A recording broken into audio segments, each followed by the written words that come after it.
Iniciamos entonces el diálogo a dos voces entre Nélida y Juan.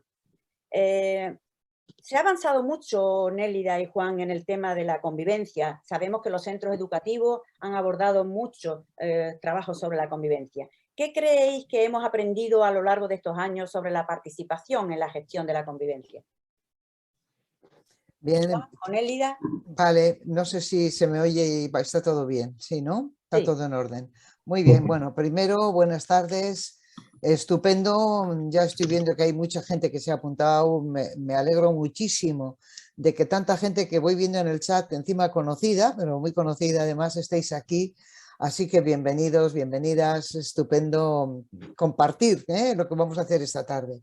Bien, nos preguntas, yo creo que desde Convives además creo que tenemos una experiencia interesante en esto, ¿no? Desde que comenzamos nuestra andadura, todos los números de las revistas que íbamos en cada número tocábamos un tema importante, uno de los elementos claves para la convivencia positiva. Yo creo que hemos aprendido muchísimas cosas y que hoy día los centros, en muchísimos centros, la convivencia ha pasado a ser un elemento de preocupación y no solo de preocupación, también de ocupación. Creo que se están haciendo cosas muy interesantes en los centros. Juan, vamos compartiendo, si te parece. Sí, En primer perfecto. lugar, yo creo que en el tema de la inclusión, la participación es un elemento fundamental. No puede haber inclusión si no hay participación. Es decir, cuando hablamos de inclusión y decimos hay que quitar las barreras del aprendizaje y las barreras a la participación como elemento clave de la inclusión. Y eso lo vimos en un número. Yo recomendaría a la gente que para profundizar puedan entrar en el blog nuestro y que busquen las revistas y que vean todos los temas monográficos de cada una. Yo creo que uno se dedicó a la inclusión, vamos a dedicar también la jornada del próximo día porque es un elemento fundamental. Sí, en este sentido, sí. la escuela inclusiva, que es algo de lo que hablamos, que está en las ideas que promueve la LOE, si tiene algo, si tuviéramos que definir lo que es algo inclusivo, quizá la primera palabra que sería es participación.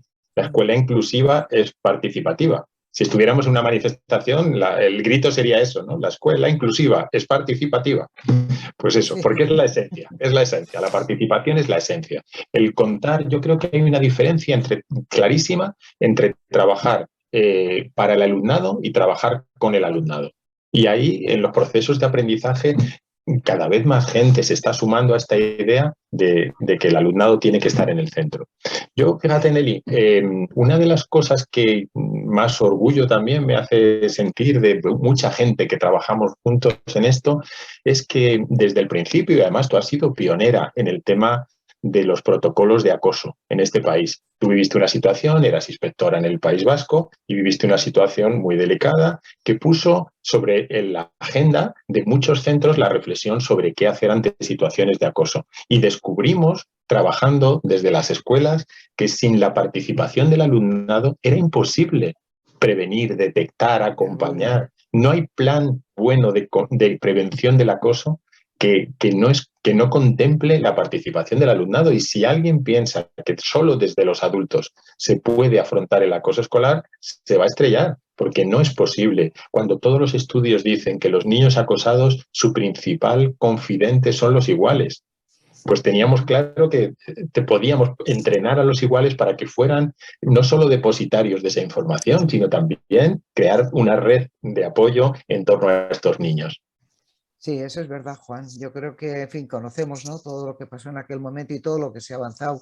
Yo ahora mismo veo, y es un mérito de toda la sociedad en general, como todas las comunidades autónomas tienen ya protocolos para abordar el tema del bullying y como tú bien dices, una manera de prevenirlo, de conocerlo es los iguales, porque tienen una información que el profesorado no siempre tenemos y no siempre conocemos. Por eso es tan importante darles espacio para que hablen, para que puedan comentar, para que tengan un tiempo de intervención y luego no solamente eso, sino que vean que las cosas que ellos dicen, que plantean, tienen eco y que se llevan a cabo. Porque Eso. luego más tarde veremos cómo esa es la clave fundamental, generar relaciones de confianza, Eso. relaciones de cuidado, que yo creo que eso es importantísimo, como vimos en Ujú. la primera sesión, pero que Sí. no dejo de repetir, el tema del cuidado es fundamental, saber que estamos aquí y que nos cuidamos unas a otras, unos a otros, Claro. porque, y eso se hace a través de esos círculos restaurativos que haces tú también, Juan, ese libro tan preciso que acabas de escribir, pero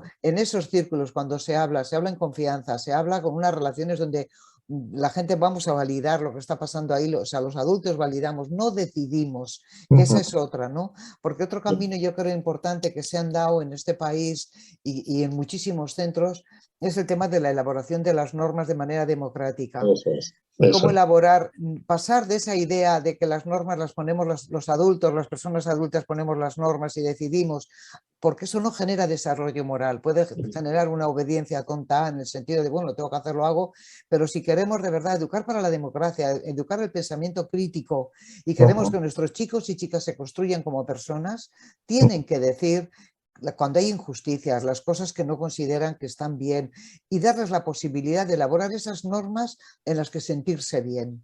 Porque Claro, además, ha sido un sí. éxito el crear espacios para la reflexión moral a través de las normas, a través de pensar qué necesitamos para que todo el mundo esté a gusto.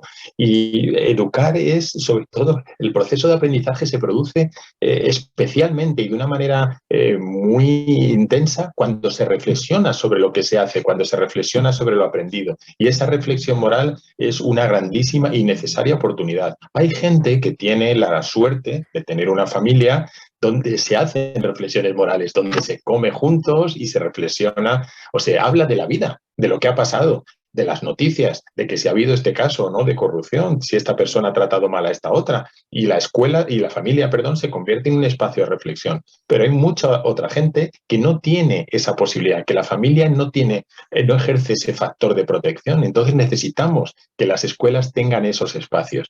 Y tú decías, cuando generas participación también tiene que ser sostenible. Es decir, si queremos que los chicos hablen, tenemos que hacerles caso. Y no puede ser algo esporádico de a ver qué opináis sobre qué hacemos con esto. No, tenemos que crear, y es verdad, y es un éxito, porque muchos centros han creado esos tiempos para hablar a través de estructuras participativas, porque tienen los delegados que hablan sobre cómo van las cosas, o los círculos, o los alumnos ayudantes, o cualquier otra estructura donde tienen tiempo establecido en el horario de centro y de esa manera es más sostenible. Yo quería también plantear un éxito de la participación ha sido también en todos los procesos de acogida. Cuando viene gente nueva, a principio de curso, pero también cuando se van incorporando, la posibilidad, que es un hecho y una realidad en muchísimos centros, de crear grupos de iguales de acogida, marca muchísimo la diferencia. Chicos que se encuentran con el niño que se incorpora al aula y que antes de tener una reunión o de incorporarse al grupo clase, tienen en un pequeño grupo una reunión donde se conocen, donde hablan de las cosas, donde se crea esa pequeña red, ese pequeño equipo de apoyo. Incluso ahora con la pandemia, Nelly, tenemos casos de personas que tienen más fobia social, que están sufriendo y en algunos casos se quedan en casa. Y la posibilidad de crear, de ofrecerles iguales para acompañarles en el instituto marca la diferencia. Iguales que a lo mejor incluso espontáneamente van a visitar a esa persona, que le recogen cada mañana, que le traen y que le ayudan a superar esa fobia social. Eso no lo puede ofrecer ni de lejos una trabajadora social, un profesor, un adulto. No, los iguales tienen un potencial, cuando la relación es sana, tiene un potencial de acompañamiento y sanador muy bueno. Y eso son experiencias muy válidas en participación. Sí. Yo añadiría otra cosa más, Juan, dentro de esas cosas que Paqui nos pregunta, ¿no?, que hemos avanzado. Yo creo que se ha avanzado también en otros elementos tan importantes como es la gestión de los conflictos. La cantidad de gente que ya en los centros ha montado elementos, o sea, experiencias de mediación, de alumnado ayudante, de toda la gestión de las emociones, por ejemplo, de algo que antes era como casi desconocido, y sin embargo hoy cuantísimas cosas. Y a partir de la pandemia también se ha incrementado mucho eso, el tema del cuidado emocional, cómo ha venido el alumnado. Y eso, el escuchar. Yo creo que, mira, para mí hay una cosa importante, es escuchar pero escuchar, cuando decimos escuchar, escuchar de verdad, mirándote a los ojos, te escucho con toda la atención del mundo, ¿no? Te escucho, eres significativo, Me significativa para mí. importa, ¿Sí? Di, me Juan. importas, ¿no? Corta, eso es. Eso es. Entonces, desde ahí, el tema de aprender a gestionar conflictos es un elemento tan importante que en la vida no sé cuánto van a utilizar los conocimientos que vamos a aprender en la escuela y competencias, pero te aseguro que la de gestionar conflictos les va a hacer falta toda su A lo vida largo hasta de que se todo. mueran. Entonces, ahí todo eso que se está haciendo en las escuelas de gestión de conflictos, de gestionarlo sin violencia, con la escucha, con el diálogo, con encontrar, llegar a acuerdos, desde una filosofía de ganar, ganar, donde ambos y los dos implicados salgamos bien, yo creo que Pero es importante. fíjate, Nelly, qué interesante, porque la participación de los alumnos en la gestión de sus conflictos cambia el rol del profesor, que le sitúa Exacto. más como facilitador y no como persona que tengo que resolver el conflicto. Niño, niña, daros la manita. No, no eres tú quien va a resolver. Y eso ha cambiado el rol. Cuando hay más participación, el profesor no tiene que ejercer ese rol más tradicional de soy yo el que tiene el conocimiento, soy yo el que decide, soy yo el que dice lo que hay que hacer, sino que aprende a dar espacio y aprende a facilitar. Y cuando se facilita, sale lo mejor de los alumnos. En ese sentido, yo creo que tenemos una experiencia que hemos intentado reflejar en Convives a través de la revista, decías tú al principio, pero hay tal cantidad de centros haciendo cosas tan interesantes en esta línea que marca muchísimo la diferencia. La participación, la verdad es que cuando trabajas con el alumnado realmente puedes llegar muchísimo más lejos, ¿no? Sí, bueno, Quisiera yo creo que plantear, si les queremos preparar para un sistema democrático como tiene que ser, pues a participar se aprende participando. Y desde luego, desde ese sentido crítico que implica, porque son muy críticos, ¿eh? Cuando tú te juntas con el alumnado, oyes cosas realmente interesantes. Y es valorar esa capacidad de pensar, valorar esa capacidad, porque lo que vayan a decidir es una decisión propia. Ya no tienen que recurrir a que alguien lo resuelva, sino van aprendiendo que en la vida uno es responsable de sus actos y que eso que yo estoy proponiendo aquí, qué hacemos, cómo gestionamos esto, me está ayudando también a crecer. Yo creo que en esa línea se está haciendo mucho en la escuela, pero yo por citar, porque le veo a Paqui que nos quiere hacer más preguntas, y sí, entonces yo solo por cerrar esto, creo que hay elementos también muy importantes en los liderazgos distribuidos de los centros. Cada vez son más los centros que pasan de esa dirección autoritaria o una dirección, no, la dirección se comparte, ese liderazgo distribuido, como vamos a ver en alguna experiencia preciosa, por cierto, ahora. Luego, por otra parte, también creo que también se están haciendo experiencias interesantísimas en los centros de abrirse al entorno, abrirse a la comunidad, el aprendizaje servicio, por ejemplo, como una de las claves, las redes de centros, la formación del profesorado, las familias, el papel de los ayuntamientos, que también vamos a ver luego una experiencia, ¿no? Yo creo que de verdad sí podemos decir que en estos últimos años los avances en convivencia han sido muy importantes y creo que toda la comunidad educativa nos tenemos que felicitar de haber llegado aquí. Que nos queda trabajo para andar, evidentemente, pero también es verdad que hemos conseguido cosas y es bueno que partamos del vaso medio lleno, ¿eh? Hemos hecho, Sí, nos sí, queda sí, más, sí, ya lo pero que... tenemos cosas, sí. Muy bien, perdona, sin Paqui. duda, sin duda hemos avanzado mucho en el tema de participación. Habéis puesto ejemplos que realmente lo vemos todos los días, como los alumnos se ayudan entre unos y otros, como hay muchas estructuras. Pero también anunciábamos al principio el que había ciertas barreras a la participación. La participación sigue todavía despertando unos ciertos recelos porque parecen disminución de poder y demás, ¿no? Yo quisiera plantear otra cuestión. ¿Dónde estamos teniendo más problemas y cómo podemos abordar esas dificultades en los temas de la participación y la gestión? Pues fíjate, Paqui, creo que hay como diferentes factores que pueden hacer que la participación no sea tan positiva o no nos lleve exactamente a donde habíamos pensado. Yo creo que a veces pensamos que si damos la palabra o si pedimos que la gente hable o si le pedimos que escriba algo, van a saber participar. La escuela es un lugar donde se aprende y la participación también se aprende. Antes estaba diciendo Nelly que en la gestión de los conflictos, tal, los chavales participan, pero también hay que enseñar a manejar la comunicación, por ejemplo. No podemos sentarnos a hablar sobre un problema que ha ocurrido, dando la participación a todo el mundo y que todo el mundo diga lo que se le pasa por la cabeza. Porque en los conflictos, por ejemplo, hay que aprender a participar expresando las cosas de una manera que no se escalen. No podemos permitir que haya una participación que vaya a escalar el conflicto, porque al final nos vamos a quedar todos hechos polvo. Porque yo te voy a hablar de cómo eres tú te vas a hablar de cómo soy yo y esto va a ir creciendo y se van a meter otras personas y demás. Por ejemplo, entonces, nos tenemos que entrenar en participar. Si yo quiero gestionar un conflicto, las personas que hablan ahí tienen que intentar hablar en primera persona. Y si no lo saben hacer, los facilitadores tienen que ayudar a que puedan expresar sentimientos. No es lo mismo que yo te diga que me ha dolido algo, que diga que tú eres un imbécil. Lo segundo sí que va a escalar el conflicto y pide una defensa. Pero si yo enseño en alfabetización emocional, si enseñamos en la escuela a expresar de una manera asertiva o a tener conversaciones difíciles donde tengo que decirle a personas a las que quiero las cosas que no me gustan, eso se hace de una manera determinada. Y eso es entrenamiento. A veces tenemos malas experiencias y decimos, no, es que esta gente no sabe participar. No, tenemos que hacer propuestas.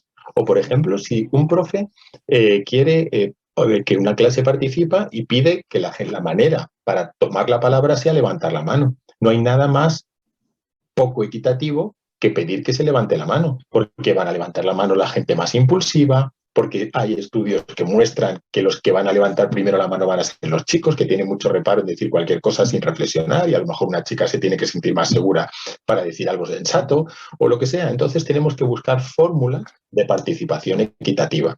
Y eso a veces es una barrera, porque no conocemos suficientemente el profesorado cómo gestionar de manera equitativa la participación. Sí, yo en esa línea, por contestar lo que Paqui pregunta, creo que hay también que hacer una reflexión sobre qué es participar, ¿no? Porque a veces entendemos por participar, yo comunico, yo participan las familias en una fiesta de carnavales o el alumnado en un momento puntual participan. No, mira, no, o sea, participar hay que tener claro qué es participar, que no es ni más ni menos que poder, o sea, influir en la toma de decisiones de aquellas cosas que me atañen. Y eso es muy serio. Porque entonces hay que ir al fondo de la cuestión. No es hablamos de pájaros y flores, sino que hablamos de cosas realmente importantes. Eso para empezar. Siguiente, ¿por qué hay que participar? Que es otra cuestión que también en los centros hay que plantearse. No solamente porque es un derecho, porque es un deber, porque es un medio de aprendizaje. Juan ha dicho una cosa. Mira, Juan, cuando tú dices, ¿no? A participar hay que aprender. Y primero hay que aprender, yo suelo decir que cuando la gente está trabajando en lengua o en cualquier asignatura, estás trabajando competencias para la participación, es decir, saber expresar bien lo que siento, saber expresar bien lo que pienso. Es importantísimo tener vocabulario, tener capacidad de expresarlo en condiciones, conocer mis sentimientos. Yo estoy de acuerdo con todo el tema del lenguaje no violento, el tema del lenguaje en yo, es decir, yo lo veo así, pero eso no significa que tú tengas que verlo de otra manera y yo no te juzgo porque lo veas así. Entonces, todo es el aprender a manejar todas esas cuestiones, a escuchar, por ejemplo, que no solamente es cuando hablo, es que también tengo que respetar cuando otra persona habla y no solo el que levanta la mano, sino cómo hacemos que aquel que no va a levantar la mano en principio, porque es más tímido, porque tiene más miedo, porque por miles de razones que las hay, conseguimos que ese también en un turno también tenga que hablar, tenga que decir y conseguimos que ahí se vaya generando un elemento de comunicación importante y que desde luego esta es una competencia. Cuando alguien dice, es que esto está al margen del currículum, no, perdonarme, no. No, no, no. Las competencias para la participación, saber hablar, expresarse bien, saber escuchar, saber respetar los turnos, ¿no? Y saber tener en consideración lo que otra persona puede decir. Llegar a acuerdos, ¿sabéis consensuar? Cuando aprenden a consensuar y a ponerse de acuerdo en algo que, en fin, todos ceden un poco, pero esto al final es lo que decidimos que entre todas vamos a hacer o lo que fuere. Eso es currículum puro y duro, porque el currículum, fijaros bien, los aprendizajes fundamentales del currículum es aprender a entenderse uno mismo, a conocerse. Primero me tengo que comprender yo, eso lo decía César Coll, ¿no? Que está... Después, el entender el mundo. Y entender el mundo es entender a otros, entender por qué pasan las cosas. Y aquí podríamos hablar mucho de la función de la escuela como elemento de transformación social y de justicia. Todo el tema de justicia social podríamos hablar mucho. Pero el tercer paso es, y ahora todo esto en el mundo hacia el futuro, en el que, dónde va y qué puedo hacer.